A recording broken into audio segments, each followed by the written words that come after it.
Hola, muy buenas tardes a todos. Bienvenidos al webinar Cómo seleccionar un fondo indexado.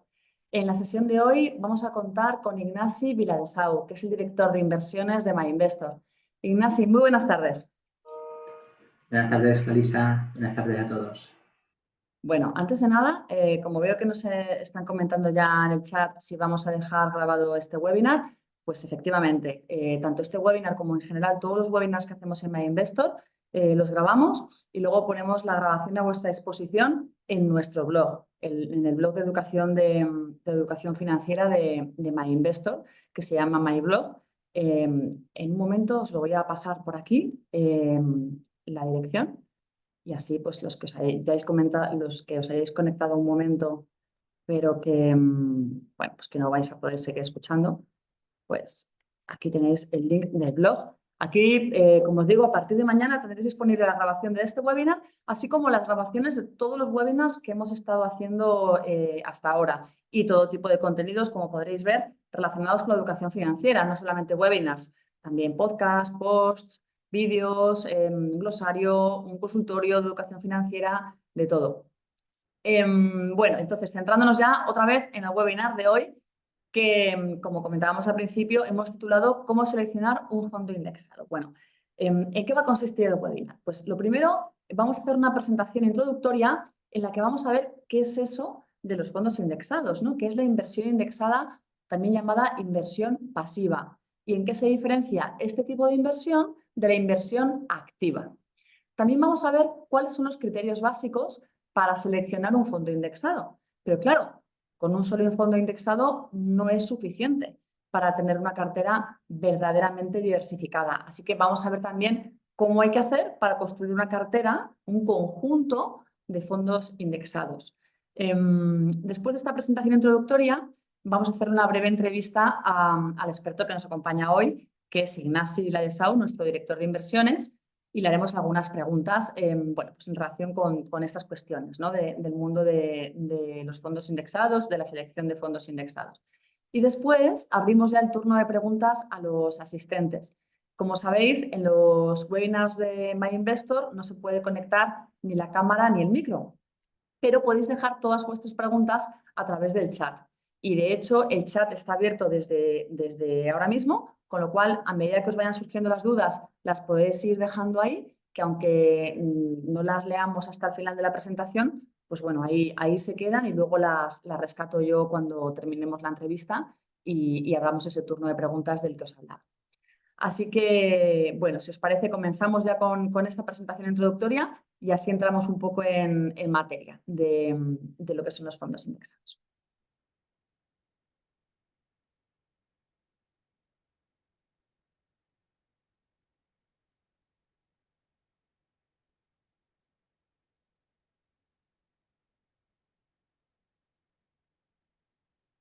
Vale. Bueno, pues el título ya lo sabéis, guía práctica, cómo elegir un fondo indexado. ¿Qué vamos a ver en esta presentación? Bueno, pues un poco lo que os decía antes.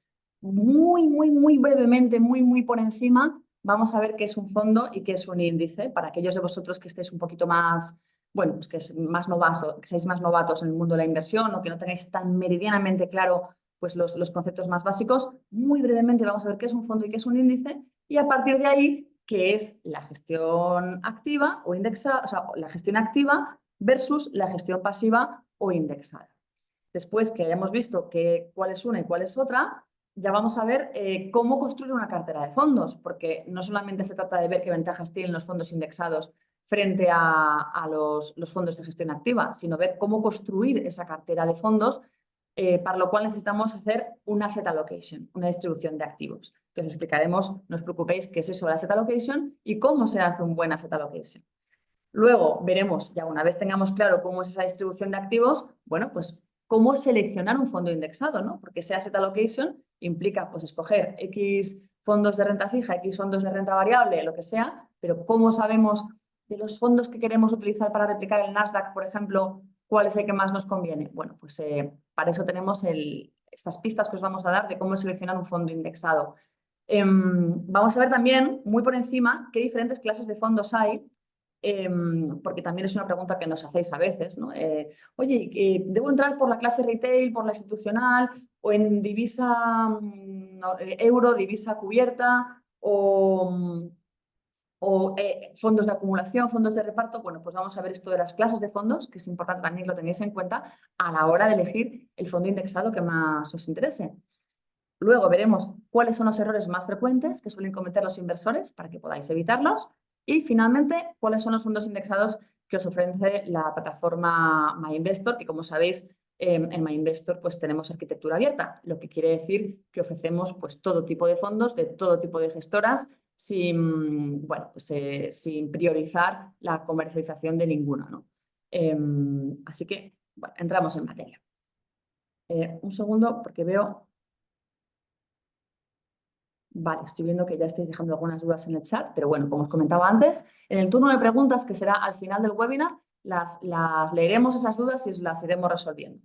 Aunque, por supuesto, las podéis ir dejando en el chat, no hay problema porque quedan guardadas. Bueno, pues vamos con el paso número 1. ¿Qué es un fondo de inversión? Que todos tenemos una idea intuitiva de lo que es, sabemos que es un producto para invertir, una herramienta, pero igual no acabamos de tener muy claro qué es. Bueno, pues un fondo de inversión es un instrumento de inversión en el que se juntan distintos ahorradores y reúnen su dinero para invertir de forma colectiva. Desde un punto de vista jurídico, legal, los fondos son IICs, es decir, son instituciones de inversión colectiva y no tienen personalidad jurídica. Están regulados por una ley, que es la Ley 35/2003, y entonces, una vez estos ahorradores, llamados partícipes, reúnen capital, ¿no? Ponen su dinero en común para invertirlo, ¿quién toma las decisiones de inversión? Bueno, pues las decisiones de inversión las toma el gestor del fondo. La gestora que tiene a una persona que gestiona el fondo. ¿Y con qué criterio decide el gestor qué se compra, qué se vende? Si es un fondo de bolsa, por ejemplo, qué acciones comprar y qué acciones vender. Pues en función de la política de inversión que viene detallada en el folleto. De ese modo, cuando queremos invertir en un fondo de inversión, tenemos que escoger un fondo de las características que nos interese. Esas características vienen detalladas en su folleto y ya sabemos que el gestor del fondo, que es un profesional, es un experto, va a gestionar ese fondo en función de estas características que vienen detalladas en el folleto. Ahí, por ejemplo, en el folleto va a venir si es un fondo indexado o si es un fondo de gestión activa. Va a venir si es un fondo de bolsa o es de renta fija. Si es de bolsa, si sigue más una estrategia value o más growth o lo que sea, ¿no? O sea, un poco los criterios por los que se va a guiar el gestor son los que aparecen en el folleto. Y entonces, bueno, pues nosotros escogemos el producto que más nos interese sabiendo eso, ¿no? Un poco la política de inversión que es la que caracteriza a ese fondo en concreto.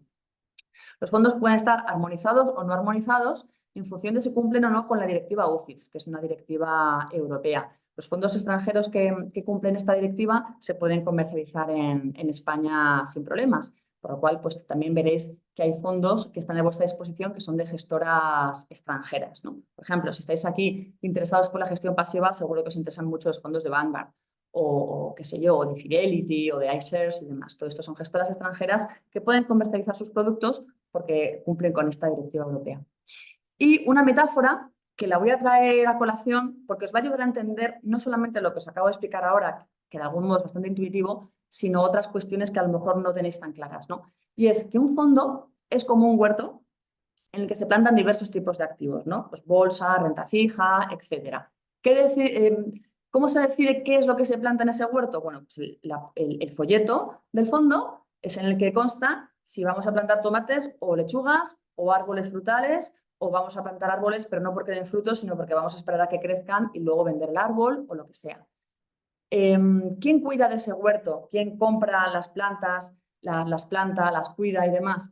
¿Quién es el jardinero? Bueno, pues la gestora de fondos, ese gestor, ese profesional, ese gestor de fondos es el jardinero de nuestro huerto. Y nosotros, al comprar participaciones de un fondo, nos estamos haciendo copropietarios de ese huerto. O estamos comprando un trocito de ese huerto, en este caso, un trocito de ese fondo de inversión. ¿Por qué creo que es importante que tengáis en mente esta metáfora? Bueno, pues porque una de las preguntas que nos hacéis más a menudo es ¿qué pasa si quiebra el banco? Oye, si yo compro un fondo a través de MyInvestor, por ejemplo, ¿qué sucedería si quebrase MyInvestor? Que es muy probable. Bueno, pues si eso sucediera, no pasaría nada, porque MyInvestor es el comercializador, o sea, A través de MyInvestor, vosotros estáis comprando un trocito de ese fondo, como si dijéramos, os estáis haciendo copropietarios de ese huerto, pero podría quebrar MyInvestor que aún así el huerto ahí seguiría, con sus lechugas y sus tomates plantados, y esas lechugas y sus tomates seguirían siendo vuestros, ¿no? Si estáis invirtiendo en un fondo de bolsa, esas acciones en las que invierte el fondo de bolsa seguirían siendo vuestras y seguiría constando que son vuestras en la proporción en la que vosotros seáis copropietarios de ese fondo de inversión, ¿no? Según cuántas participaciones del fondo tengáis. Incluso podría quebrar la gestora de fondos, podría irse a la quiebra la empresa del jardinero, porque aunque el jardinero se fuese a la quiebra, aún así el huerto ahí seguiría, no desaparecerían ni las lechugas ni los tomates. Y esto, pues bueno, tenedlo en cuenta porque al final el fondo de inversión, entre muchas ventajas, como la gestión profesional de la que hablamos, ¿no? Ese jardinero que cuida el jardín, tiene ese punto extra que es la seguridad, ¿no? Nuestros activos, cuando invertimos en un fondo, estamos invirtiendo en una serie de activos que ahí están y que no van a desaparecer, quiebre quien quiebre, ¿no? No hay un riesgo de contraparte. Bien, ahora el concepto de índice. ¿Qué es un índice? Bueno, pues para poder entender el concepto de índice, tenemos que hacer el ejercicio mental de pensar cómo haríamos si quisiéramos saber qué es lo que está haciendo el conjunto de un mercado bursátil. Por ejemplo, queremos saber qué ha pasado con la bolsa española o con la bolsa americana. ¿Ha subido hoy o ha bajado? Pues imagínate si lo queremos saber de la bolsa americana en la que cotizan miles de compañías y tuviéramos que analizar qué es lo que ha hecho cada una de esas miles de compañías ese día, si ha subido o si ha bajado. ¿Y luego qué hacemos? ¿Sumamos las subidas y las bajadas de otras? ¿Les damos a cada una la misma importancia? O sea, sería un lío, ¿no? Entonces, para poder representar de alguna manera, tener una noción de lo que ha hecho un mercado en su conjunto, se inventaron las figuras de los índices. Un índice es un indicador, es un botón de muestra, como si dijéramos que representa lo que está haciendo un mercado en su conjunto. Por ejemplo, en la bolsa española, el índice más representativo es el IBEX 35, que lo que hace es reproducir el comportamiento de las 35 compañías más negociadas, con más liquidez del mercado español, que normalmente son las de mayor tamaño, ¿no? Entonces, de ese modo, tenemos como una muestra de lo que está haciendo el mercado español en su conjunto. Y lo mismo con el Eurostock 50 en la bolsa europea o con el Dow Jones o el S&P 500 en la bolsa americana. Son índices que son muestras representativas de lo que hace un mercado en su conjunto. Por cierto, que no solamente hay índices para las bolsas, también hay índices que nos dan una muestra representativa de lo que hacen mercados distintos a la bolsa, ¿no? Como por ejemplo los mercados de renta fija. Hay índices de renta fija e incluso de todo tipo de activos que os podéis imaginar, de commodities, divisas, en fin, de todo tipo de cosas. Bueno, pues ahora que ya sabemos lo que es un índice, ahora podemos explicar qué es la gestión activa y qué es la gestión pasiva. La gestión activa es aquella en la que buscamos hacerlo mejor que el conjunto del mercado. Queremos encontrar esas compañías que van a subir más que las demás. Y para ello nos fijamos en lo que hace el índice. Como el índice es un indicador, es un botón de muestra, representa lo que hace el conjunto del mercado, pues lo que queremos es invertir en aquellas compañías que van a subir más en su conjunto de lo que va a subir el índice.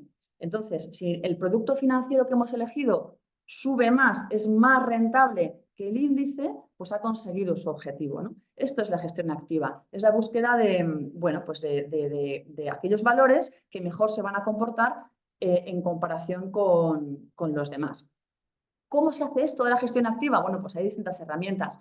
Habréis oído hablar seguro de ellas, ¿no? El análisis fundamental, el análisis técnico. ¿Y qué pasa? Pues que en la gestión activa, la figura del gestor, ¿no? Ese experto, ese jardinero que cuida nuestro jardín, es crucial, es clave, porque es la persona que tiene que ser capaz de encontrar esas compañías que van a hacerlo mejor que las demás, cosa que, como os podéis imaginar, no es nada fácil, ¿no? No es nada sencilla.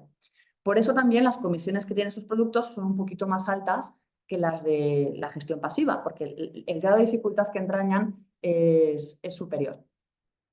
Y en contraposición a la gestión activa tenemos la gestión pasiva. La gestión pasiva es aquella que renuncia a la posibilidad de hacerlo mejor que el índice porque le parece que es muy complicado y claro, si no lo haces mejor, cabe la posibilidad de que lo hagas peor, que eso le pasa a muchísimos fondos de inversión también. Entonces, para no hacerlo peor, se conforman con hacerlo igual. Entonces, lo que hacen es imitar, reproducir el comportamiento del índice. vincularse al índice e imitar exactamente la evolución del índice. ¿Cómo haces esto? Bueno, pues por ejemplo, comprando las compañías que integran el índice. Si yo quiero imitar lo que hace el IBEX 35, con comprar las 35 compañías que lo integran, acciones de esas 35 compañías, pues ya mi producto ya va a estar haciendo lo mismo que hace el IBEX, ¿no? Por poneros un ejemplo. Entonces, de ese modo, nos vinculamos al índice, reproducimos el comportamiento del índice y ahí ya sabemos pues, que no lo vamos a hacer mejor que el conjunto del mercado, pero tampoco lo vamos a hacer peor. Y además esto tiene una ventaja, y es que como lo que tenemos que hacer es más o menos sencillo, no tenemos que estrujarnos los sesos pensando qué compañías son aquellas que lo van a hacer mejor que las demás, sino que simplemente tenemos que imitar la composición del índice que ya está inventado, pues la figura del gestor es menos relevante, su tarea es mucho más sencilla y por tanto la comisión de gestión es más baja, ¿no? Porque su tarea es más fácil. Eso sí, es importante que esta réplica del índice se haga con exactitud, que el tracking error, que se dice, ¿no? Que la desviación del índice sea la mínima posible y con los menores gastos también, ¿no? Para que las comisiones sean mínimas. Hay un gran ideólogo de la gestión pasiva que es John Bogle, que es el fundador de Vanguard, una de las principales gestoras, si no la principal de gestión pasiva en el mundo, que decía que la gestión pasiva es, pues en lugar de buscar la aguja en el pajar, comprarse el pajar. Bueno, pues para que os hagáis una idea, ¿no? Entre la una y la otra. Vamos a ver un poquito ahora qué pros y contras, así de modo comparativo, tienen los dos estilos de gestión. Bueno, pues como os decía antes, el objetivo de la gestión activa es hacerlo mejor y el de la gestión pasiva es hacerlo igual que el comportamiento del mercado. ¿Qué instrumentos tenemos de gestión activa? Tenemos fondos de inversión, como explicábamos antes, y planes de pensiones también. Ojo, tenemos planes de pensiones tanto de gestión activa como de gestión pasiva. No os los he puesto aquí en este cuadro, pero también tenemos planes de pensiones que imitan el comportamiento del índice. Y luego en el campo de la gestión pasiva, además de fondos y de planes de pensiones, tenemos ETFs, que son unos fondos de inversión que cotizan en bolsa y que imitan también el comportamiento de los índices. En la gestión activa tenemos un gestor cuya figura es muy relevante y que tiene pues, margen de maniobra para seleccionar los valores que prefiera, aquellos que considere que van a hacerlo mejor que el conjunto del mercado, mientras que en la gestión pasiva pues el gestor no tiene que tener grandes conocimientos porque lo único que tiene que hacer es imitar la composición de ese índice. Y finalmente, lo que os decía, las comisiones. Pues lógicamente, como el gestor tiene un papel mucho más relevante y más complicado en la gestión activa, pues las comisiones son un poco más elevadas, mientras que en la gestión pasiva tienen que ser necesariamente más bajas, porque el gestor pues, tiene una tarea por delante mucho más sencilla. Vale, pues siguiente diapositiva. Vamos a ver aquello que os comentaba en un principio de que bueno, no basta con seleccionar un buen fondo indexado, porque con un solo fondo no vamos a tener la diversificación idónea para nuestra cartera, ¿no? Con un solo fondo, pues imaginaos que hemos escogido un indexado de la bolsa europea o un indexado de la bolsa americana. Bueno, pues seguro que es un producto muy interesante, pero en realidad no estamos poniendo todos los huevos en la misma cesta. Si por lo que sea la bolsa europea o americana no va bien en el periodo en el que estamos invirtiendo, pues bueno, no estamos diversificando correctamente y luego seguramente si escogemos un solo tipo de activo, pues tampoco estamos teniendo esa diversificación del riesgo que es idónea para nuestros propios intereses, ¿no? Porque no todos tenemos el mismo perfil de riesgo y no todos deberíamos tener un 100% de exposición a la bolsa. Entonces, como os digo, comprar un solo fondo indexado es ineficiente, no aporta diversificación y no permite que esa inversión se adapte perfectamente como un guante a tus necesidades como inversor. Entonces, para eso tienes que hacer mejor una asignación de activos, o en inglés, asset allocation. Es decir, mirad la tarta que veis en pantalla. Pues tenéis que haceros una distribución de aquellos activos que queréis que estén presentes en vuestra cartera y en qué proporción queréis que estén presentes estos activos, ¿no? Bolsa española, europea, americana, renta fija corporativa, renta fija high yield, efectivo. Podemos incluir también inversiones alternativas, commodities, lo que sea, ¿no? Entonces, algunos de estos activos que os menciono pueden tener un peso de 0% en vuestra cartera y otros a lo mejor de 30, 40 o 50%. ¿Cómo vamos a decidir qué porcentaje de bolsa en qué porcentaje de bolsa va a tener el conjunto en esta cartera o qué porcentaje de renta fija, pues esto va a venir determinado por nuestros objetivos como inversores y el horizonte temporal. Ahora lo vamos a ver, cómo se hace ese asset allocation. Pero es muy importante que esta asignación de activos, que esta distribución porcentual de la renta fija, la bolsa y otros activos de inversión se adecue perfectamente a nuestro perfil como inversores.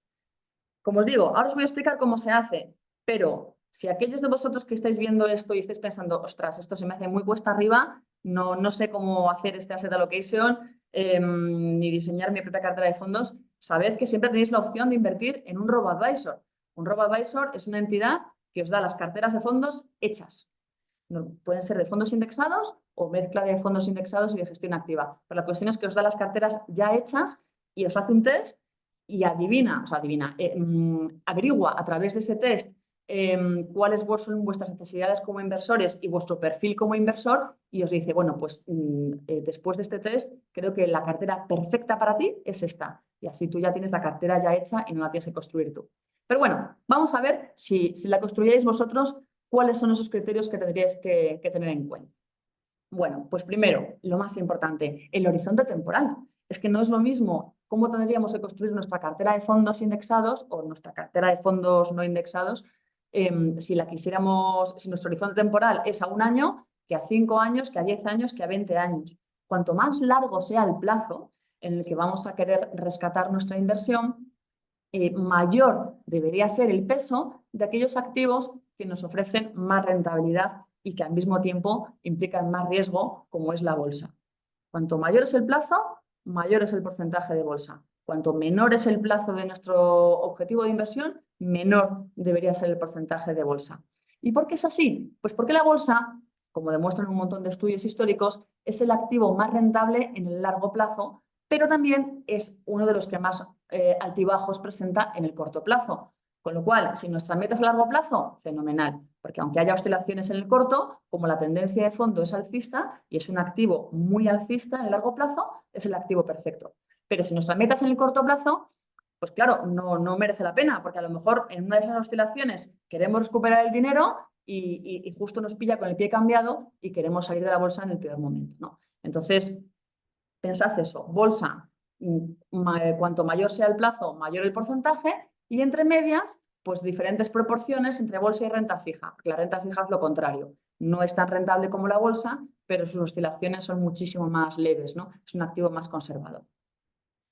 Otra pista para hacer un buen asset allocation, diversificación. Lo que os decía antes de no poner todos los huevos en la misma cesta. Hay que invertir en distintos fondos indexados de distintos activos, de distintas áreas geográficas para poder optimizar el binomio rentabilidad-riesgo, ¿no?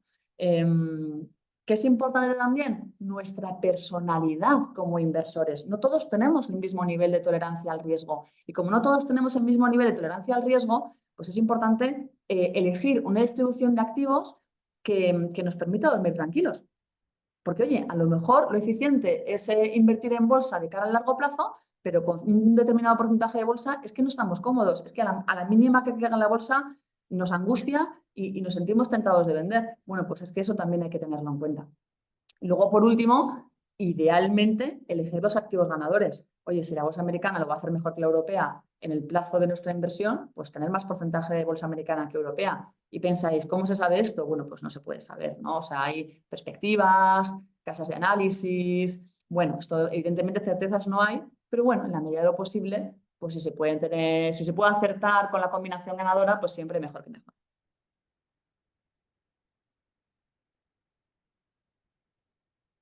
Vale, y ahora que tenemos ya más o menos claro cómo se construye una cartera, cómo se hace ese asset allocation, ¿no? Esa mezcla de fondos en función de nuestras necesidades, de si necesitamos más fondos de bolsa o más fondos de renta fija, cuántos de bolsa, cuántos de renta fija, etcétera. Ahora vamos a ir al fondo indexado en sí, ¿no? Imaginad que ya tenéis vuestra cartera ideal en la cabeza y decidís que necesitáis X fondos de bolsa y que uno de ellos queréis que sea, pues yo qué sé, de bolsa americana. Bueno, pues ¿cómo elegir un fondo indexado a la bolsa americana? Una vez hayas determinado ese asset allocation, tienes que elegir los activos o los mercados en los que quieres invertir y, por tanto, los índices que quieres replicar. Si tú quieres invertir en bolsa americana, pues querrás un fondo indexado al S&P 500, por ejemplo, que es el índice más representativo de la bolsa americana, o el Dow Jones o lo que sea, porque hay varios índices en la bolsa americana, todo esto. Incluso los hay con un sesgo sectorial como puede ser el Nasdaq, ¿no? Hacia el sector tecnológico. Para cada índice tienes que buscar un fondo que replique ese índice. Si estás apostando por la gestión indexada, por la gestión pasiva, pues necesitarás un fondo que imite el comportamiento de ese índice y que lo haga con la mayor fiabilidad posible. Lo que decíamos antes del tracking error, de la desviación frente al índice. O sea, que haga exactamente lo que hace el índice. Y también, muy importante, importantísimo en el mundo de la gestión pasiva, las comisiones. Verás distintos índices de distintas gestoras, verás distintos fondos indexados de distintas gestoras que imitan el mismo índice. Y a lo mejor, pues el tracking error es similar.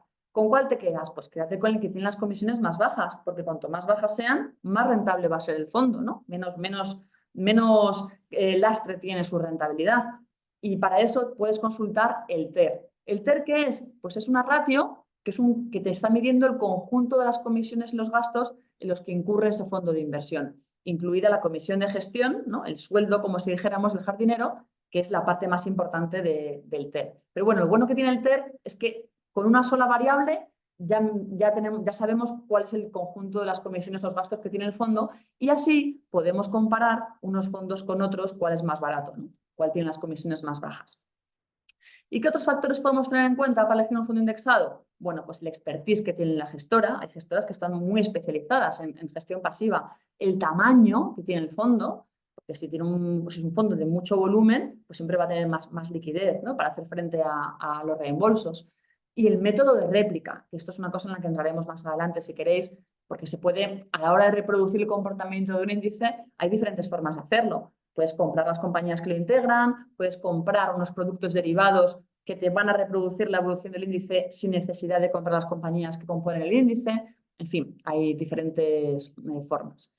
Y eso sí, siempre tened en cuenta, cuando seleccionéis un fondo indexado de gestión activa o de gestión pasiva, o un plan de pensiones, o cuando compréis acciones, o cuando invertís en lo que sea en general, no hay garantías de éxito. Las rentabilidades que haya tenido ese producto en el pasado no implica que vaya a seguir teniendo esas mismas rentabilidades en el futuro, ¿vale? O sea, lo que hacen los mercados en el futuro no lo sabe absolutamente nadie. Los expertos pueden intentar anticiparlo y demás, pero es imposible saberlo. Tenemos la noción de que según qué clases de activo, a largo plazo, pues suelen comportarse de una determinada manera, pero que no hay ninguna garantía de que un producto en concreto lo vaya a hacer de una determinada manera o vaya a tener una rentabilidad exacta solo porque hace un año o hace dos lo haya sucedido así, ¿no? Los mercados son volubles y bueno, pues eso también tenéis que tenerlo en cuenta. Bueno, lo que os comentaba de las clases de los fondos. Aquí veis una diapositiva que tiene mucho texto, no os preocupéis, os lo explico, pero bueno, aquí por lo menos así lo tenéis todo detallado. A la hora de invertir en un fondo, hay como diferentes clases, ¿no? Del mismo fondo, como si dijéramos diferentes puertas de entrada al mismo fondo, ¿no? Por un lado, puedes invertir en ese fondo en diferentes, según el perfil de inversor. Entonces, hay fondos que tienen clase retail, clase banca privada o institucional o clases limpias. ¿Y esto de qué depende una clase u otra? Pues de la cantidad de dinero que vayas a meter en el fondo. El fondo pone un listón de entrada, por ejemplo, 100.000 euros, y si vas a invertir menos, entonces solamente te deja invertir a través de la clase retail. Si vas a invertir a partir de ese listón, imagínate que son 100.000 euros, pues vas a meter más de 100.000 euros, ya te permite hacerlo a través de otra puerta de entrada que es la clase institucional. ¿Qué ventajas tendría esta clase institucional? Bueno, pues que pagarías unas comisiones más bajas que si entrases por la parte de la clase retail. Y luego están las clases limpias, que son unas clases de fondos que son pues, especialmente atractivas porque como no dejan retrocesión al comercializador, pues la comisión es más baja y demás. Entonces, esto tenedlo en cuenta porque, bueno, porque veréis un mismo fondo de repente cuando vayáis a invertir, a lo mejor estáis informando sobre él y veis que tiene, pues eso, clase retail y clase institucional. Y que de repente una tiene un TER y otra tiene un TER distinto. Bueno, pues eso es pues porque una es la pensada para el inversor particular y otra para el inversor grandes fortunas o inversor institucional. Y lógicamente, pues la que implica un listón de inversión más alto es la que te ofrece comisiones más atractivas. Ojo, porque según el comercializador, puede que ese comercializador haya llegado a un acuerdo con la gestora para que tú, cliente particular, puedas invertir en la clase institucional, beneficiándote de las comisiones más bajas características de la clase institucional. Con lo cual, pues a veces en según qué comercializadores, por ejemplo, en el caso de MyInvestor, vais a poder invertir en clase institucional a pesar de hacerlo con el mínimo, muy mínimo de inversión de la clase retail. Esto en cuanto al perfil de inversor. Luego tenemos el concepto reparto de dividendos, que es otra clasificación distinta, otras clases de entrada distintas al mismo fondo, que es la clase de acumulación y la clase de reparto. La de dividendo la tienen poquísimos fondos. La clase de acumulación implica que estás invirtiendo en un fondo cuyos dividendos se reinvierten en el mismo fondo. Y si estás invirtiendo en ese fondo a través de la clase de reparto, quiere decir que ese fondo coge los dividendos de las compañías en las que invierte y periódicamente se las reparte a los partícipes del fondo. La inmensa mayoría de los fondos de inversión solamente ofrecen clase de acumulación porque es mucho más eficiente en términos fiscales. Como esos dividendos se reinvierten en el fondo, pues no pasan por tu bolsillo y como no pasan por tu bolsillo, no pasan por Hacienda. Entonces es mucho más eficiente la clase de acumulación. Lo digo porque muchos de vosotros nos preguntáis precisamente sobre los fondos indexados que qué pasa con los dividendos de las compañías en las que invierten, ¿no? Por ejemplo, estáis invirtiendo en un indexado del S&P 500, bueno, pues qué pasa con los dividendos de Coca-Cola o con los dividendos de Johnson & Johnson, ¿no? Que son muy jugosos. Bueno, pues lo más habitual es que el indexado en el que estéis invirtiendo coja esos dividendos en cuanto las compañías los reparten. Según reparte la compañía el dividendo, coge el gestor del fondo y reinvierte ese dividendo en el mismo fondo, porque la mayoría ofrecen clase de acumulación. Podéis encontraros con un fondo indexado que además de clase de acumulación, dé la alternativa de entrar en ese mismo fondo a través de la clase de reparto. Y ahí sí, ahí tendréis la posibilidad de cobrar cada trimestre o depende de lo que ponga en el folleto del fondo, los dividendos de las compañías. Pero bueno, si en el título del fondo, si en el nombre del fondo pone ACC, Accumulation, en inglés, acumulación, eso quiere decir que los dividendos se reinvierten. Y por último, hay un tercer criterio por el cual se pueden clasificar los fondos, lo que hablamos de estas puertas de entrada al mismo producto, que es la divisa. Sobre todo cuando invertimos en fondos que invierten en mercados extranjeros. Esto con un fondo indexado al IBEX, pues nos da igual. Pero si es un fondo indexado a la bolsa americana, pues nos importará si está denominado en euros, denominado en dólares, si es bolsa americana, o en yenes, o en lo que sea, o si es moneda cubierta. Si está denominado en euros, no vamos a tener que cambiar divisa. Si está denominado en divisa extranjera, sí que vamos a tener que cambiar divisa para poder invertir en él. En ambos casos, nos vamos a vamos a tener que hacer frente al efecto divisa. Porque aunque en el primero no tengamos nosotros que cambiar divisa para poder invertir en él, el fondo en sí sí que tiene que cambiar divisa para poder comprar, imaginaos, esas acciones de la bolsa americana.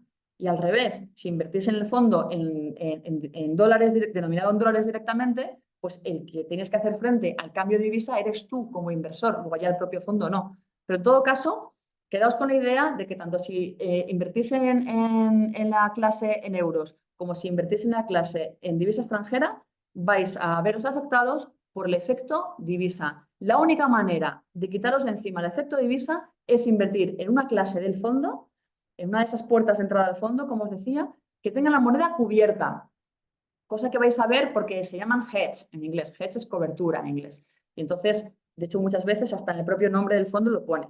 La H de hedge o incluso la propia palabra hedge, y si no, pues lo vais a ver en el folleto de inversión.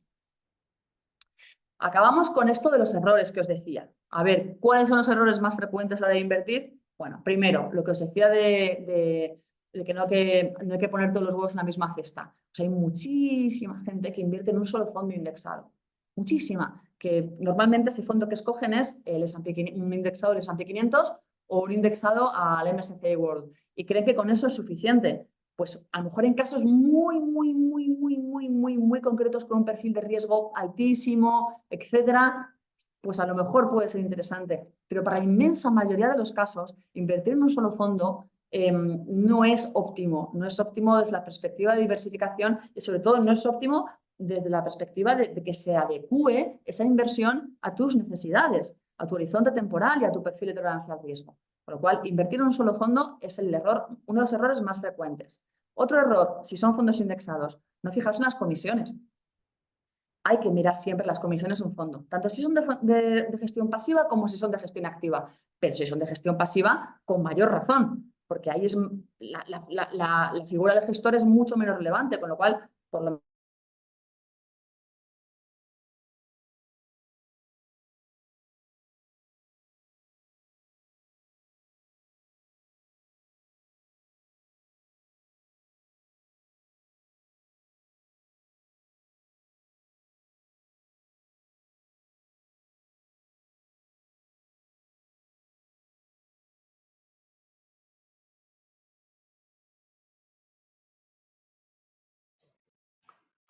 Creo que Clarisa se le ha cortado, así que le voy a enviar un mensaje.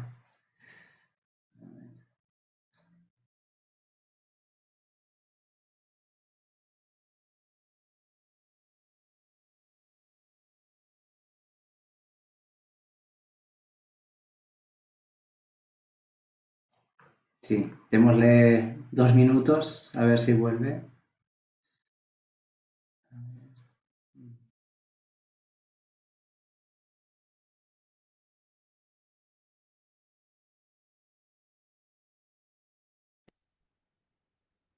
Sí, yo tampoco la oigo, Clarisa. Solo que sepáis que es lo mismo.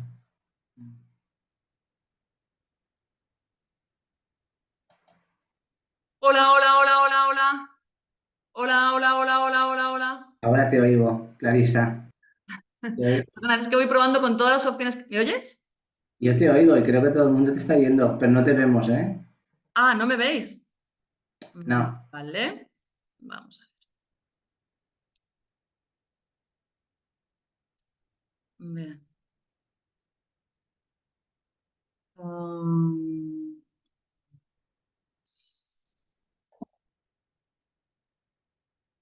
vamos a ver. Ahora te veo. ¿Me ves? Sí, Yo a mí misma no me veo, pero bueno, ya si me veis vosotros y me oís, yo creo que con eso ya estaríamos.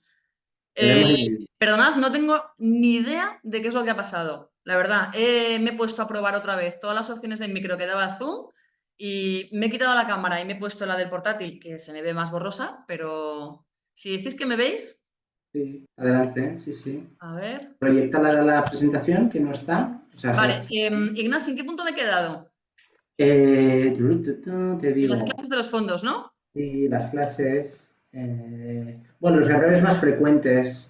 Ah, Que es perdón, los errores más frecuentes, sí. Bueno, no os preocupéis porque ya era la última diapositiva. Vale, proyecto otra vez. Si hay cualquier problema, me avisas, Ignasi. sí, Son los errores del directo, los errores del directo. Vale, pues estábamos con los errores. No sé en qué punto me habéis dejado de oír, pero bueno, os lo resumo mucho porque además son bastante intuitivos. Si me habéis seguido hasta aquí, ya os vais a imaginar cuáles son estos errores. No hacer un asset allocation adecuado, no mirar las comisiones, no darle tiempo al fondo para que haga su trabajo, ¿no? Porque los fondos de inversión son instrumentos a largo plazo y para que puedan cumplir su objetivo necesitan tiempo, ¿no? Sobre todo si son fondos de bolsa. Invertir con el retrovisor, es decir, invertir en un fondo solo porque lo ha hecho muy bien en los últimos 12 meses, cuando en realidad lo importante es su capacidad para hacerlo bien en el futuro, no que haya tenido la potra de hacerlo bien en el pasado y sobre todo si es un pasado muy reciente. Y por último, no leer la letra pequeña. Leed el folleto del fondo, ved bien cuál es su política de inversión, conoced en detalle ese producto, ¿no? Antes de invertir y si tenéis cualquier duda, consultadle a vuestro comercializador. Y ya por último, os hablamos de los fondos indexados que tiene MyInvestor, que como os comentaba antes, tenemos una arquitectura abierta, lo que quiere decir que comercializamos todo tipo de productos, todo tipo de fondos de inversión sin ningún conflicto de interés. Comercializamos fondos de gestoras nacionales, extranjeras, grandes gestoras, gestoras boutique, incluso algunos productos propios. Cuando hemos visto que algunos nichos estaban sin cubrir, pues hemos lanzado producto propio para que la gama fuera todavía más completa, ¿no?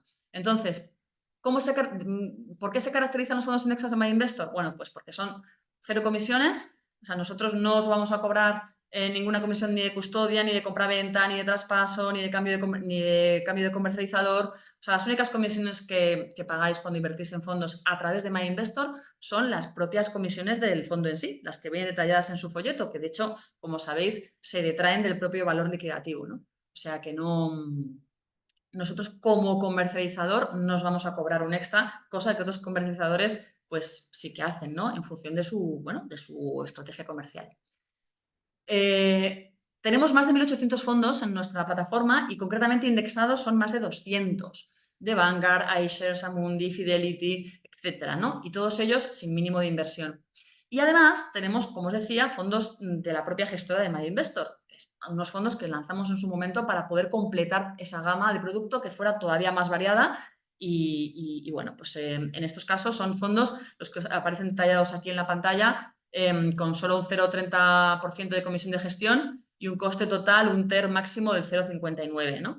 Tenemos un My Investor indexado al Nasdaq, otro indexado al S&P 500, pero de forma equiponderada, o sea que los 500 compañías que componen el índice, cada una pesa lo mismo, no como en el S&P 500 convencional, que ahí los pesos van distintos, y el ACWI, que es un fondo, bueno, que invierte en bolsa global, tanto de países desarrollados como de países emergentes. Vale, y ya con esto terminamos la presentación, que se nos ha alargado un poquito más de la cuenta entre unas cosas y otras.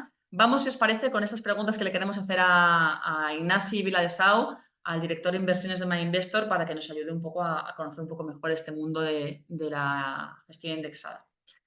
Ignasi, te quería preguntar, ¿de qué depende que un fondo sea más eficiente que otro a la hora de replicar el comportamiento de un índice? Porque en la presentación hablábamos de eso, ¿no? Bueno, pues de que algunos tenían un tracking error un poco mayor, un poco menor, y que lo importante era que se ajustasen muy bien al índice, que lo imitasen muy bien, ¿no? Sin desviarse mucho. ¿De qué depende que un fondo sea mejor que otro a la hora bueno, pues eso, de replicar el comportamiento? Sí, a ver, hay dos métodos así genéricos de réplica, lo que se llama el método físico y el método sintético, que igual habéis oído hablar. Al final, bueno, el método físico es comprar las acciones o los valores, digamos, directamente. El método sintético es usar derivados. Ambos se usan y yo no veo una preferencia clara por ninguna de los dos métodos. De hecho, BlackRock, que es la gestora más grande del mundo, en unas clases de activo usa un método y en otras otro. O sea que así a alto nivel son dos métodos perfectamente válidos. Es cierto que el método sintético tiene alguna ventaja fiscal en acciones americanas y entonces hay quien lo prefiere porque suele dar rentabilidades más altas por el tratado fiscal mejor. Pero bueno, a alto nivel los dos métodos para mí son totalmente válidos. Entonces yo lo que normalmente digo para ver a simple vista, sin ser súper técnico, como si un fondo es indexado es bueno o quizá no tan bueno, y yo miro dos cosas. Una muy fácil es las estrellas Morningstar. Al final, pues como sabéis, ¿no? Morningstar puntúa de 1 a 5 estrellas a todos los fondos. Un fondo indexado es muy raro que tenga 5 estrellas, aunque nosotros tenemos un plan de pensiones que tiene 5 estrellas, pero es un poco coyuntural, es porque la competencia es muy mala y entonces sale 5 estrellas porque no hay muchos planes de pensiones indexados.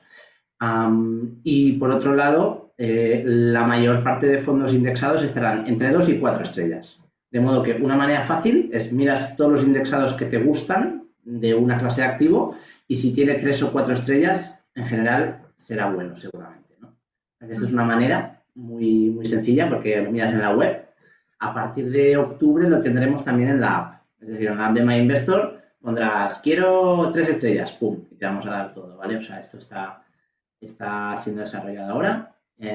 La otra manera, que es un poco más técnica, es mirar un ratio que llaman el ratio de Sharpe, y entonces esto lo que es rentabilidad dividido por riesgo, ¿vale? O sea, eso es el ratio. O sea, que lo quieres lo más alto posible.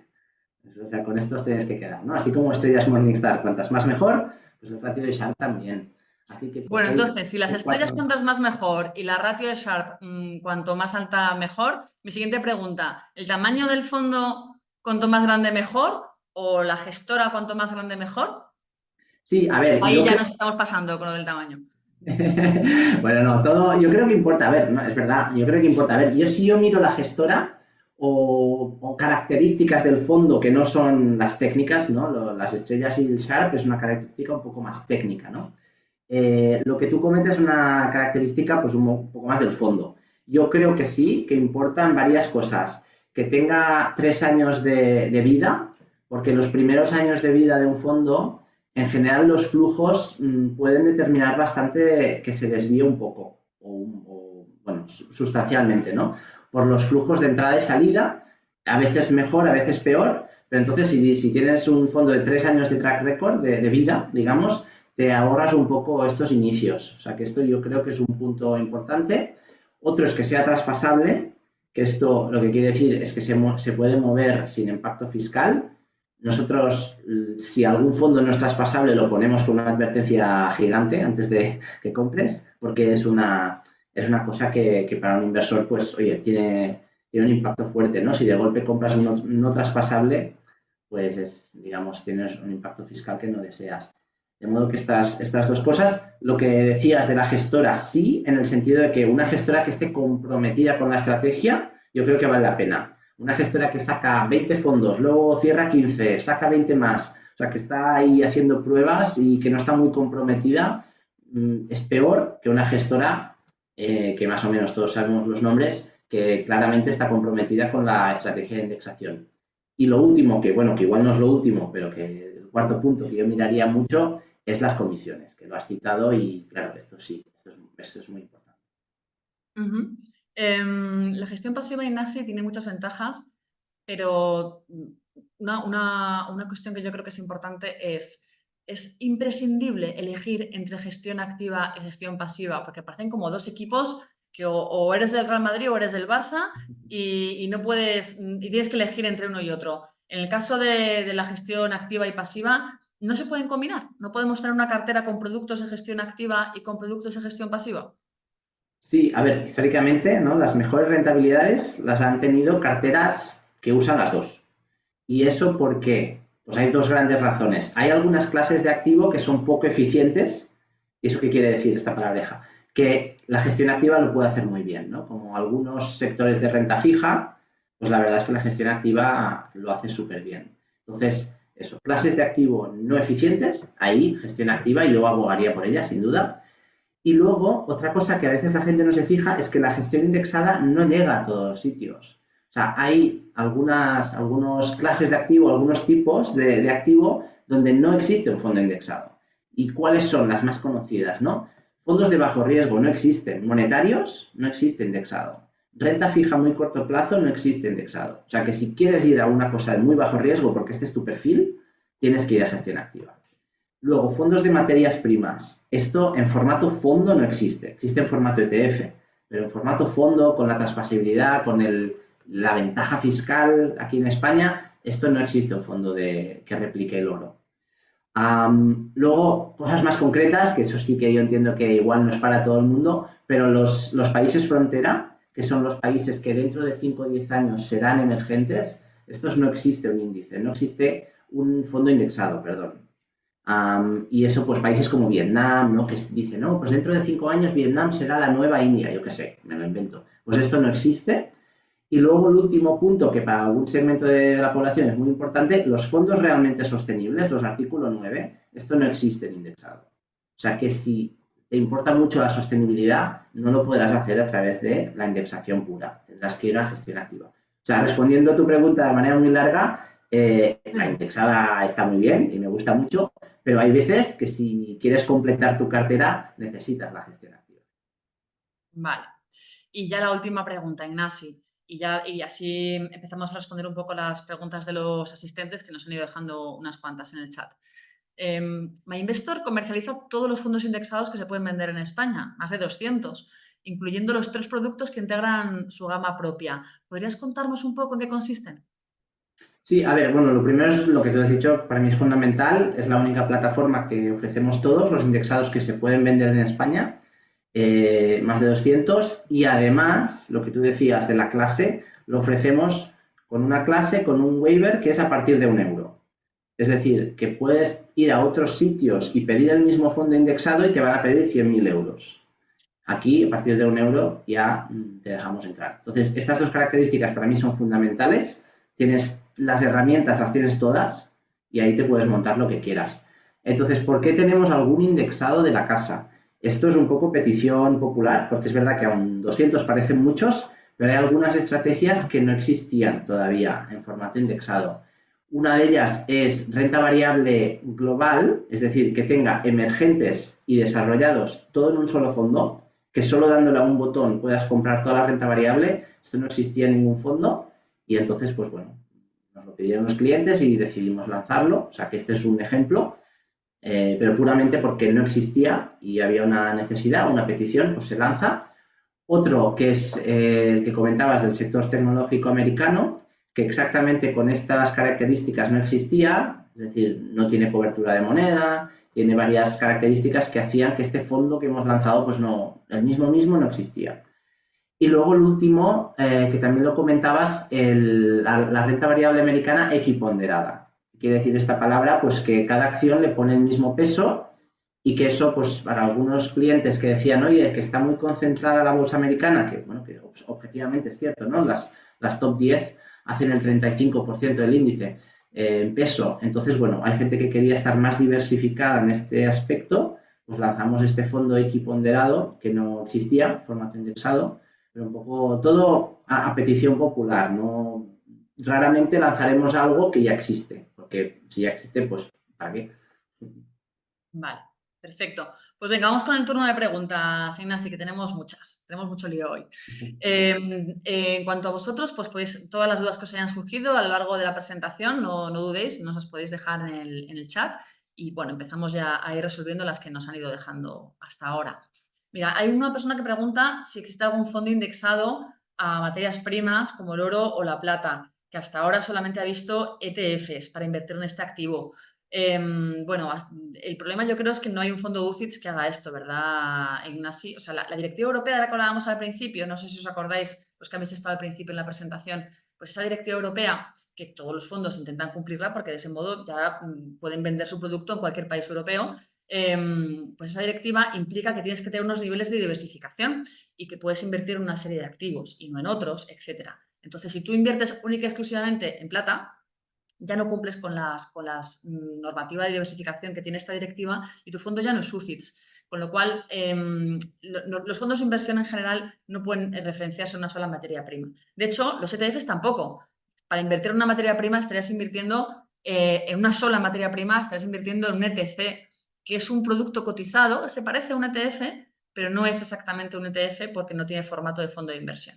Tiene un formato un poco distinto. De todos modos, si queréis saber un poquito más sobre este tipo de producto, en el blog de Educación Financiera de MyInvestor, en el que vamos a colgar mañana la grabación del webinar de hoy, ahí podéis, en el buscador, buscáis ETC y veréis un post que explica la diferencia que hay precisamente entre los ETCs y los ETFs. A menos que me esté dejando algún producto, Ignasi, más allá de los ETCs para invertir en plata o para invertir, bueno, no sé, comprarse un derivado, ¿no? O algo así, pero ya es un poco... Correcto, sí, sí. O sea, no existen fondos indexados de materias primas. Este es el resumen. Existen ETCs, que es lo que has comentado, pero no un fondo. Preguntan también por los impuestos que pagamos cuando invertimos en fondos indexados. Ojo, cuando invertimos en fondos indexados o de gestión activa. En general, los fondos indexados tienen una estrategia que es imitar el índice y los de gestión activa otra estrategia que es batirlo, pero los impuestos van a ser los mismos, es un mismo, el producto en sí es el mismo, es un fondo de inversión. ¿Qué impuestos pagamos? Pues como con la inmensa mayoría de las inversiones, vamos a tributar por las plusvalías. ¿Y cuándo tributaremos por esas plusvalías? Por esa ganancia que hayamos obtenido, pues cuando vendamos. Cuando reembolsemos el dinero de ese fondo de inversión, pues en función de las ganancias que hayamos obtenido, pagaremos Hacienda. Normalmente será un 19%, en función de las ganancias que hayan sido, pagaremos más. ¿Qué ventaja tienen los fondos de inversión? Que tú puedes pasar tu dinero de un fondo de inversión a otro fondo de inversión sin tener que pagar impuestos por el camino. Mientras que otros productos no tienen esa ventaja. Por ejemplo, los ETFs no tienen esa ventaja. Entonces, si en un momento dado tú quieres cambiar estrategia o estás en un fondo que no te acaba de convencer y prefieres invertir en otro, puedes cambiar, pasar tu dinero de ese producto a otro producto, siempre que sea entre fondo y fondo, y no tributarás por el camino, lo cual es una ventaja fiscal muy, muy interesante. Y luego, otro matiz. Si es un fondo de esos dos que hablaba antes que hacen reparto de dividendos, que los dividendos de las compañías en las que invierte o los cupones, ¿no? Si es un fondo de renta fija, de los bonos en los que invierte, pues los reúne y cada X tiempo se los reparte a los partícipes. Si tú estás cobrando un dividendo de ese fondo, ese dividendo pues tributaría por separado, ¿no? Ya no tributaría por plusvalías, tributaría por rentas. Pero bueno, que igualmente tendría que ir a la declaración de la renta. En general, todas las inversiones tributan de una manera muy similar, salvo los planes de pensiones, que son el producto que no tiene nada que ver fiscalmente hablando con los demás, es el plan de pensiones, porque ese ya tributa en función de tu tipo marginal, tributa por rentas, como si fuese parte de tu sueldo, con lo cual ya el baremo es otro, el porcentaje de impuestos que pagas es otro y ya va por separado. Pero bueno, es que es un producto muy, muy particular. Preguntan también qué diferencia hay entre los fondos indexados y los NFTs que ofrecemos. Bueno, no ofrecemos NFTs, ¿no, Ignacia? A menos que se me haya escapado algo. Yo creo que lo que ofrecemos son ETFs, que igual la persona que ha preguntado se ha liado ahí. ¿Podrías resumir muy brevemente qué diferencia hay entre un fondo indexado y un ETF? Sí, a muy alto nivel, el punto fiscal que ya has definido, que esto es un punto a favor de los fondos. Luego, el concepto de comisión de compra-venta, que esto existe en los productos cotizados y no existe en el fondo de inversión. Si tú entras en un fondo de inversión, pones 1.000 euros, inviertes 1.000 euros y ya está. Si tú compras un ETF, pones 1.000 euros, inviertes menos, porque hay comisiones que se quedan por el camino de compra-venta. Y cuando vendes, pues lo mismo. Hay comisiones al salir, o sea que te queda menos. O sea que estas son un poco las dos diferencias, digamos, a nivel de precio, que son a favor del fondo. Luego, a favor del ETF, es que si eres alguien que realmente quiere ajustar su compra exactamente al milímetro, pues los ETF se pueden comprar intradía. Es decir, no tienen, no cotizan una vez al día. O sea, un fondo lo compras, se invierte a final del día y ya está. Un ETF lo compras, se invierte en ese mismo segundo. Entonces, si tú estás afinando porque dices voy a comprar a las 2:31 porque la Reserva Federal va a publicar en las 3, o sea, si estás ahí, pues entonces ETFs es lo tuyo. Sin embargo, lo que vemos en general es que la gente que invierte a largo plazo te da un poco igual las 2:30 que las 5 de la tarde. Entonces, fondos, por eso, para la gente que invierte a largo plazo, fondos suele ser la opción preferida. Ujú. Otra persona pregunta, ¿por qué tener emergentes teniendo el Vanguard Global Stock Index Fund, puesto que cuando sube el primero lo hace el segundo y viceversa, siendo más volátil el segundo y no teniendo que balancear? Sí, a ver, lo que está claro es que toda la renta variable, es decir, las acciones, están en cierto modo correlacionadas. Es decir, se mueven de un modo similar. ¿Por qué? Porque las acciones dependen del crecimiento económico futuro. O sea que, dado que esta es el subyacente de todas las acciones, es normal que se muevan más o menos igual. Y esto ocurre con pues, acciones españolas, americanas, todo más o menos tiene una cierta correlación con el crecimiento económico. Luego, hay cosas peculiares, características de cada país. La bolsa francesa se ha desplomado desde hace 3 semanas por una cuestión muy coyuntural suya, que no tiene nada que ver con la economía global. Entonces, excluir ciertos países o incluirlos, pues es una decisión del inversor que no me parece ni bien ni mal. En general, yo opto por diversificar más, es decir, no excluir nada, pero me parece razonable que alguien diga, es que yo no quiero este país, pues lo excluyo. Pues bueno, pues tiene cosas buenas o cosas malas. Es verdad que los últimos años, los países emergentes, China le ha ido muy mal, India le ha ido muy bien, India es el país igual que ha ido mejor de los últimos años. Entonces, bueno, pues quien haya excluido China e incluido India, pues genial. Pero un poco para responder, me parece muy bien invertir solo en desarrollados, pero si tienes un poco más de universo de inversión, yo creo que en general, a nivel de diversificación, es mejor. La rentabilidad, pues no soy adivino, así que no lo puedo decir. Pregunta también otra persona, si quiero usar uno de mis fondos indexados como entrada de un piso para una hipoteca con MyInvestor mediante pignoración, ¿sería posible? Sí, entonces, dando un paso atrás, ¿qué es esto de la pignoración? La pignoración es un préstamo a un tipo de interés muy bueno en el que una persona básicamente pone como garantía unos fondos de inversión que tiene, ¿vale? O ETFs. Viene a mi investor y yo tengo 50.000 euros, déjame un dinero y si no pago, te prometo que te doy mis fondos de inversión. Esto es el concepto de pignoración, ¿vale? Por eso el tipo de interés es tan bajo, porque tenemos una garantía, ¿no? Entonces la respuesta es sí, hay bastantes personas que hacen este tipo de operación, que piden una hipoteca y además complementan la entrada del piso sin vender los fondos con pignoración. ¿Vale? O sea que yo diría que se pongan en contacto con el equipo de hipotecas porque esto lo hacen a menudo, no es una operación extraña. Así que sí, se puede. Luego preguntan también, ¿los fondos de MyInvestor cumplen todos con UCITS? ¿Cuál es la implicación de no cumplir? Sí, todos los fondos que distribuimos, que están en la plataforma, los 1.800 estos que hablabas, todos son UCITS. ¿Vale? UCITS es la normativa europea. Nosotros legalmente no podemos vender, bueno, nosotros ni nadie en España Bueno, puede podemos vender, vender fondos que cumplan con la regulación española aunque no sea UCITS. Podríamos hacer eso podríamos, pero también, es ¿eh? verdad Por que hay ejemplo, a ver, normalmente si un fondo cumple con la regulación española, estaría cumpliendo con UCITS porque las normas son muy parecidas, pero no son exactamente iguales, porque, por ejemplo, los garantizados creo que Ah, son regulación sí. española sí, pero no UCITS, que no vendemos garantizados a todo esto, ¿eh? Pero bueno, para que os quedéis con la idea de que no son idénticos, o sea, cumplir con la regulación española no implica cumplir con la regulación europea. Lo que pasa es que nosotros, pues, a la que nos ajustamos es a la europea, porque es muy similar a la española y además nos permite que, pues, poder distribuir esos fondos extranjeros, que muchas veces son los más competitivos, ¿no? Los que realmente son los mejores de su clase. Y perdona, Ignacio, que te corta. No, no, es eso. O sea, básicamente, los 1800 que tenemos son todos UCITS, así que esto no hay duda.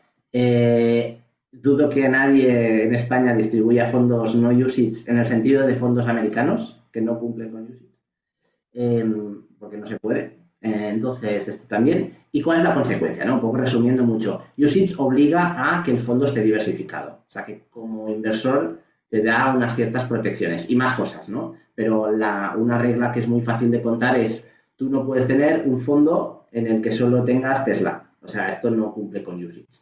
Que igual cumple con alguna otra regulación de otros sitios del mundo, pero en Europa esto no pasa. Y un poco esta es la protección, que si compras un fondo UCITS, en general, pues tienes unas ciertas garantías. Bueno, por ejemplo, es que ¿qué fondos no cumplen con UCITS? Pues los hedge fund.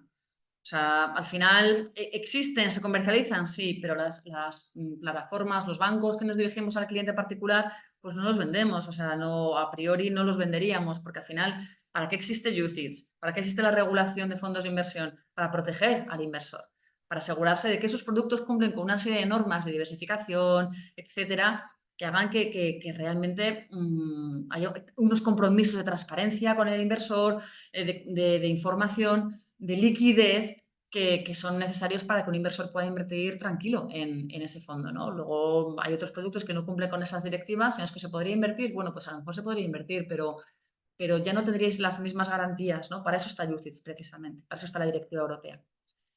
Eh, Pregunta si hay algún fondo indexado con empresas dedicadas al hidrógeno o en su defecto alguno conocido del sector energético renovable. ¿Tienes en Pues mente, Ignacio?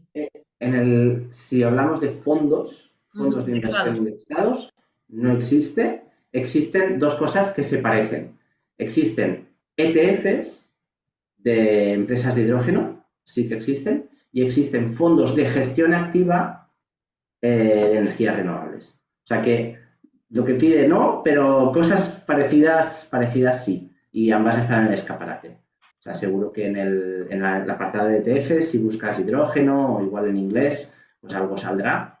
Y en el apartado de fondos, si filtras por sostenibles, pues ahí habrá, no sé, ciento y pico. Mira, un ejemplo más de por qué es interesante mezclar gestión activa y gestión pasiva en nuestras carteras. Porque a lo mejor tenemos una inquietud a la hora de invertir, ¿no? Esta vinculación al mundo renovable y al mundo del hidrógeno, que para poder cubrirla adecuadamente, pues necesitamos un ETF que es gestión pasiva y un fondo de gestión activa que seleccione según criterios de energías limpias, ¿no? O sea, que no es una cosa frente a la otra, se pueden combinar. Preguntan también con respecto a las carteras, ¿no? Esto que hablábamos del robo-advisor, estas carteras que son un poco como llave en mano, te damos la cartera ya hecha. Bueno, pues preguntan, si deseo cambiar la cartera indexada para aumentar el riesgo, ¿eso cómo afecta a la rentabilidad? Y dice, entiendo que cambiar de cartera no es algo bueno para la rentabilidad al mover fondos y traspasar fondos. Vale, pues aquí dos temas. El tema fiscal, importante, son todos fondos traspasables los que usamos, de modo que no hay impacto fiscal, o sea que ahí no tienes ninguna merma en la rentabilidad, eso es importante. Segunda cosa, diferencia entre fondos y ETFs, no hay comisiones de entrada y de salida, de modo que en fondos, cambiar el fondo, este traspaso no tiene merma en rentabilidad, eso es muy importante. Mientras que sí lo tendría en un ETF por el peaje fiscal y por las comisiones de compra-venta. Esto por un lado. Luego, a futuro, si traspasas o vendes, digamos, un fondo que resulta que en el futuro lo hace muy bien y compras otro que resulta que en el futuro lo haces muy mal, pues ahí, a futuro, conceptualmente, pues igual sí, ¿no? Pero digamos, lo más importante que es estos costes friccionales de transacción, impuestos y tal, esto cambiar de riesgo no afecta. ¿Vale? Entonces, lo único que tendrías que hacer es primero asegurarte que puedes regulatoriamente coger este riesgo, ¿no? Si eres un cliente muy conservador, la regulación y nosotros, por ende, no te vamos a permitir comprar una cartera súper arriesgada. Pero si está dentro de tu margen de tolerancia al riesgo, pues cambias de cartera y ya está, y se balancea solo. Ujú. Preguntan también si aquellos que estén invirtiendo en fondos indexados extranjeros tienen que rellenar el modelo 720. Pues, bueno, si quieres el tú. Bueno, la No, respuesta es no. respuestas no, exacto. Básicamente, no os liéis porque no haría ninguna falta. No porque MyInvestor estamos en España. O sea, yo lo Claro, claro, claro. puntualizaría. Bueno, pero porque normalmente si tú inviertes en fondos lo haces a través de un banco español. En este caso, MyInvestor es un banco español. De hecho, es un banco español con su ficha bancaria española, supervisado por el Banco de España, sujeto al Fondo de Garantía de Depósitos español. Es un banco español como cualquier otro banco español de los que conocéis. Y en tanto que banco español, pues no tenéis que rellenar 720, sí. Preguntan por qué las gráficas de la evolución de los índices de los productos indexados varían con respecto a la evolución del índice que intenta replicar. Y si se puede saber de antemano qué producto imita mejor el índice. Bueno, pues es que esto va en línea precisamente de lo que os hemos estado comentando a lo largo del webinar, que a priori deberían coincidir prácticamente, ¿no? De hecho, lo ideal sería que un indexado hiciese exactamente lo mismo que el índice, menos la comisión de gestión o las comisiones que fueran imputables al fondo.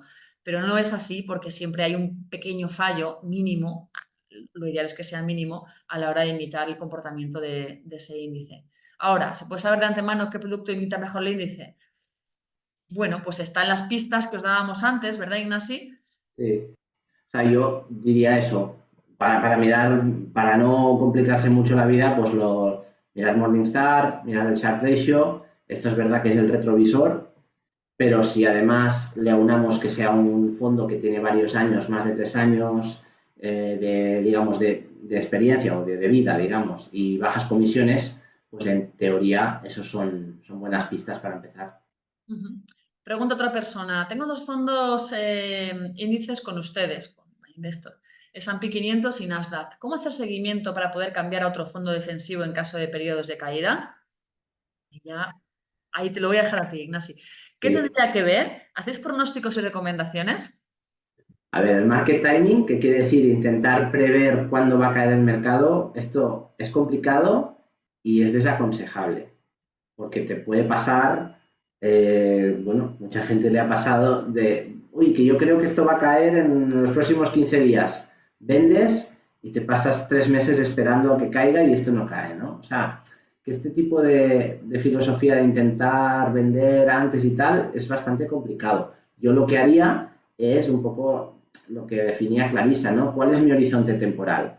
Oye, que mi horizonte temporal era muy largo, era 10 años, pero es que ya han pasado 5 de cuando yo pensé en mi horizonte temporal y no he revisado mi cartera, ¿vale? Pues ahora disminuyo el riesgo, pero no porque va a caer el mercado, sino porque ha cambiado mi horizonte temporal o ha cambiado mi objetivo. Es decir, que algo tiene que cambiar, pero que no sea el mercado, que no intentamos, digamos, intuir lo que haga el mercado. Sería mi consejo.